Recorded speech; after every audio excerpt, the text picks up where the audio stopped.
The past doesn't disappear, it hides. It hides in your preferences, in your triggers, and the people you chase and the ones you quietly push away. You were taught to forget pain, to keep going, to bury it beneath achievement, validation, or spiritual performance. But what you avoid doesn't vanish, it becomes your shadow. And the shadow doesn't stay silent. It acts, it chooses your lovers. It controls your reactions. It sabotages your peace just to keep you safe from what you haven't faced. The past isn't dead. It lives inside you, in the way you flinch when someone gets too close, and the way you over-explain when you're misunderstood, in the silence you keep when you want to scream. It's all still there, waiting to be felt. You don't need another motivational quote. You need a mirror, not the kind that reflects your face, but the one that shows your fractures. Because that's where shadow work begins. Not with fixing, but with remembering. Your shadow was never your enemy. It was born to protect you. When you were small and someone shamed you for crying, you learned to smile instead. When you were punished for anger, you learned to swallow it whole. When being too much pushed people away, you learned to shrink yourself to fit. And piece by piece, your real self, the loud one, the creative one, the sensitive one, was buried alive under the weight of being accepted. Now you wonder why you feel numb, why love feels impossible, why you can't relax, even in safety. It's because the past never left you. It echoes in every corner of your nervous system. Shadow work isn't about silencing that echo.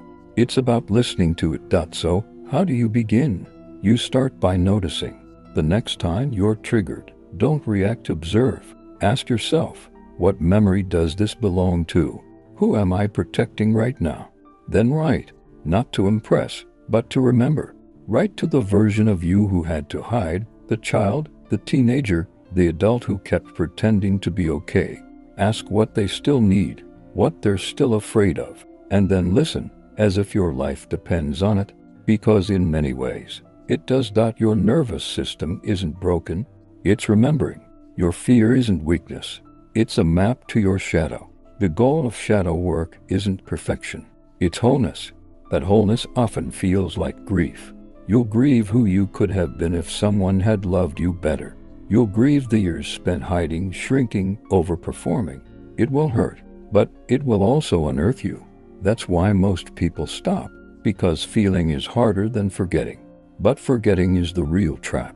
The body always remembers. The tightness in your chest, the trembling hands, the tension in your jaw when someone gets too close, these aren't flaws. They're messages, encoded signals from a self still waiting in the dark, not to haunt you, but to be held. When you finally sit with those feelings, the ones you've avoided for years, something changes. You begin to reclaim your power, not through noise or defiance, but through softness. You stop saying yes when you mean no. You stop explaining your truth. You stop needing to be loved to feel worthy. And the past, it stops haunting you, because you finally stopped running from it. The past doesn't haunt you because it's evil. It haunts you because it's unresolved. And unresolved pain doesn't fade, it repeats. That's why you attract the same people, relive the same lessons, sabotage what's good. It's not fate, it's a loop, an unconscious pattern born from an unhealed story. And the loop continues until you stop, not to fight it, but to feel it. Shadow work keeps asking the same question. What have I abandoned in order to survive? Maybe it was your voice, your anger, your softness, your wonder, your ability to trust. Whatever it was, it didn't disappear. It was buried. And what's buried doesn't die. It waits. So, how do you begin to integrate, to become whole again? You start small, with the emotions you judge the most, the jealousy, the irritation, the guilt, the part of you that always needs to be right, the one that breaks things before they get too good. Don't shame them. Watch them. Each shadow carries a truth and a gift. Your jealousy might reveal a dream you silenced.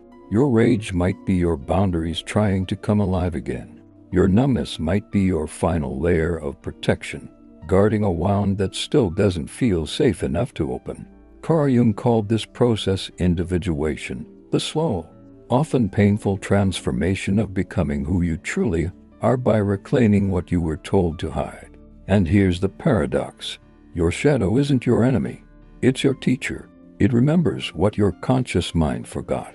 It holds the emotion beneath your overthinking, the truth beneath your pretending, and it speaks to you through dreams, through triggers, through the people you can't let go of, through the places that make you uneasy. If you learn to listen, not just with your mind but with your whole being, something sacred begins to happen. The fragments start to return. The child who was silenced finds her voice. The boy who had to be strong learns to cry. The version of you who left comes home. That's the path of wholeness, not control, not perfection, wholeness. And let's be honest, it's not always beautiful. Sometimes it's messy. You'll cry for reasons you can't explain. You'll question who you are without the pain you once called your personality. You'll feel like you're falling apart. And you are.